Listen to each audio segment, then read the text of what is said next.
আগামী 26শে এপ্রিল রায়গঞ্জ লোকসভা আসনে অনুষ্ঠিত হবে নির্বাচন, যাকে কেন্দ্র করে জোর কদমে চলছে তৃণমূলের প্রচার। শনিবার পূর্ব নির্ধারিত সূচি মেনে রায়গঞ্জ আসনে তৃণমূল কংগ্রেস প্রার্থী কৃষ্ণ কল্যাণীর সমর্থনে হেমতাবাদে জনসভা করলেন মুখ্যমন্ত্রী তথা তৃণমূল কংগ্রেস সুপ্রিমো মমতা বন্দ্যোপাধ্যায়। দক্ষিণ দিনাজপুর জেলার তপনে সভা শেষ করে হেমতাবাদে এসে পৌঁছন মুখ্যমন্ত্রী। এদিনের সভামঞ্চে বক্তব্য রাখতে গিয়ে একদিকে যখন বারবার বিজেপি পরিচালিত কেন্দ্রীয় সরকারকে আক্রমণ শানিয়েছেন মমতা বন্দ্যোপাধ্যায়, তেমনি অন্যদিকে এক হাত নিয়েছেন সিপিএম এবং কংগ্রেসকেও। বক্তব্য রাখতে গিয়ে প্রথমেই রাজ্যের উন্নয়নের পরিসংখ্যান তুলে ধরেন মমতা বন্দ্যোপাধ্যায়। তৃণমূল কংগ্রেস পরিচালিত রাজ্য সরকার উত্তর দিনাজপুর জেলায় মেডিকেল কলেজ, বিশ্ববিদ্যালয় থেকে শুরু করে কি উন্নয়ন করেছে তা তুলে ধরেন মুখ্যমন্ত্রী। শুধুমাত্র উত্তর দিনাজপুর জেলাতেই রায়গঞ্জে মেডিকেল কলেজ, ইসলামপুরে multi super speciality hospital, Raiganj বিশ্ববিদ্যালয়, দুটি নতুন কলেজ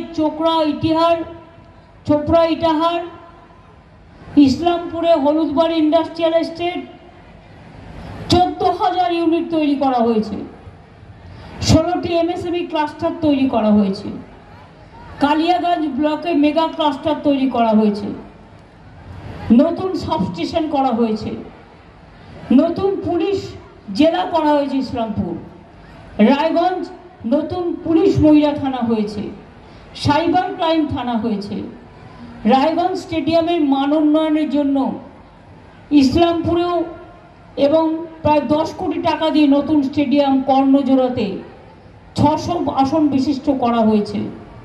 এছাড়াও ইকো পার্ক, কুলিক ভাষাকে পক্ষী নিবাস, সৌন্দর্যকরণ, এসব কাজ তো আমরা করেছি।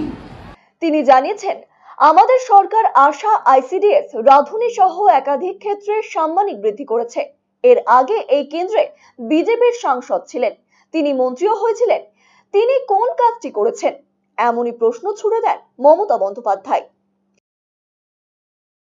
আমাদের সরকার ইতিমধ্যেই আশা কর্মী, আইসিডিএস কর্মী, যারা রান্না করে, যারা মিড ডে কুক তৈরি করে, যারা help VRP, Shikshabandhu, civic volunteer, green police, সাম্মানিক বৃদ্ধি। কিন্তু আপনারা আমায় বলুন তো, বিজেপি এখান থেকে যাকে ভোটে দাঁড় করিয়েছিলেন এবং যিনি জিতেছিলেন, জেতার পরে তিনি মিনিস্টারও হয়েছিলেন, তাই তো? তো মিনিস্টার থাকাকালীন, এমপি হওয়াকালীন তিনি কোন কাজটা আপনাদের জন্য করেছেন?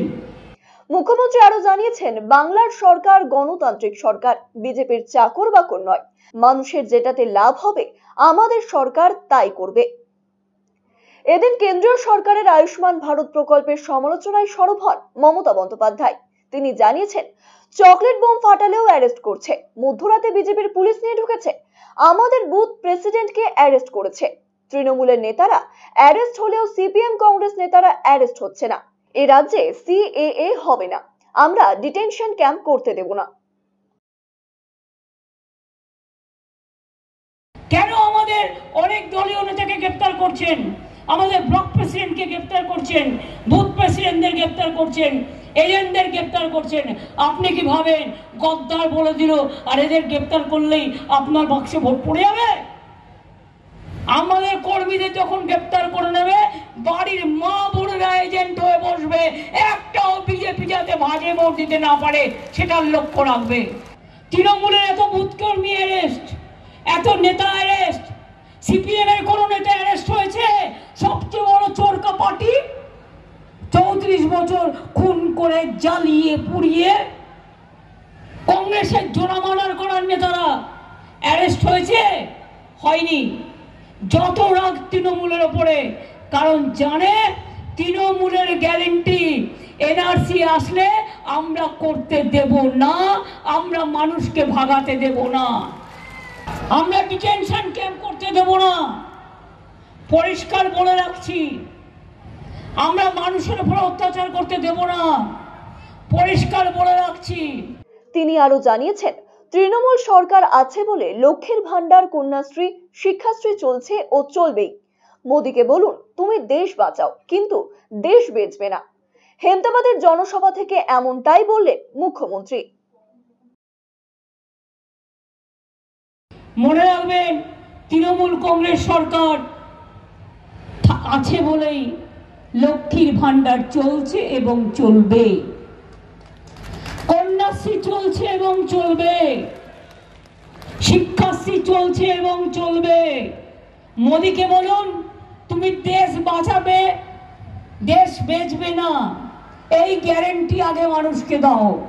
মমতা বন্দ্যোপাধ্যায় জানিয়েছেন, মাছের মাথাটা সিএএ হলে লেজাটা এনআরসি। বাংলার সবচেয়ে সম্মান দেয় মা বোনেদের, বাংলার সম্মান দেয় সর্বধর্মের মানুষকে। মাছের মাথাটা যদি কে হয়, মাছের লেজাটা হচ্ছে এনআরসি। মনে রাখবেন, কেয়ার পরেই এনআরসি। বাংলা সবচেয়ে সম্মান দেয় মা বোনদের, বাংলা সম্মান দেয় দলিতদের, বাংলা সম্মান দেয় সংখ্যালঘুদের, বাংলা সম্মান দেয় তপশিলীদের, বাংলা সম্মান দেয় সর্বধর্ম, সর্ববর্ণ, সর্বজাতির মানুষকে। কোচবিহার, জলপাইগুড়ি কিংবা আলিপুরদুয়ারে ঝড়ে যাদের ঘরবাড়ি ভেঙেছে তাদের বাড়ির জন্য অনুমতি চেয়েছি কমিশনের কাছে। আমরা বাড়ির জন্য টাকা দেব, কিন্তু তা আটকে রেখে দিয়েছে। যাদের বাড়ি ভেঙেছে তারা বাংলার বাড়ি পাবেন। কোচবিহারের মানুষ যাদের বাড়ি ভেঙে গিয়েছে তাদের সবাই তারা বাংলার বাড়ি পাবেন, এবং তাদের টাকা আমরা রেডি করে রেখে দিয়েছি। ইলেকশন কমিশনকে বারবার বলছি আপনি পারমিশনটা করে দিন। ডিজাস্টারে পারমিশন করতে বেশি টাইম লাগে না, ডিজাস্টারে দুর্যোগে সঙ্গে সঙ্গে করে দেওয়া হয়, এটাই দুর্যোগের সিস্টেম। মুখ্যমন্ত্রী আক্রমণ শানিয়ে জানিয়েছেন, এনআইএ আর সিবিআই বিজেপির ভাই ভাই, ইডি আর ইনকাম ট্যাক্স বিজেপির ফান্ডিং বক্স। মোদীবাবু জেতার ব্যাপারে কনফিডেন্ট হলে কেন আমাদের নেতাদের গ্রেফতার করছেন, প্রশ্ন করেন মুখ্যমন্ত্রী। এনআইএ আর সিবিআই সবাই জানুন, মানুষ বলছে বিজেপির ভাই ভাই। এনআইএ আর সিবিআই বিজেপির ভাই ভাই, আর ইডি আর ইনকাম ট্যাক্স বিজেপির টাকা তোলার বক্স, মানে ফান্ডিং বক্স। ভয় দেখাচ্ছে, টাকা তুলছে, আর টাকাটা নিয়ে বিজেপির ফান্ডে দিয়ে দিচ্ছে। এইভাবে দেশ চলে, সরকার চলে। সত্যি যদি মোদীবাবু আপনি এত জেতার ব্যাপারে কনফিডেন্ট হন, তাহলে কেন আমাদের লোকেদের গ্রেফতার করছেন? আসন্ন নির্বাচনে বিজেপিকে পরাস্ত করে তৃণমূলের প্রার্থীকে ভোট দেওয়ার আবেদন জানান মমতা বন্দ্যোপাধ্যায়। বাংলা থেকে যত সিট বেশি আমরা জিতবো, মোদি তত দিল্লিতে হারবে, এটা মাথায় রাখবেন। বাংলায় পথ দেখাবে, সেই পথ দেখানোর জন্য বিজেপিকে বিদায় দিন, বিসর্জন দিন, আর তৃণমূল কংগ্রেসকে জোড়া ফুলে ভোট দিন। আরসিটিভি সংবাদ, হেমতাবাদ।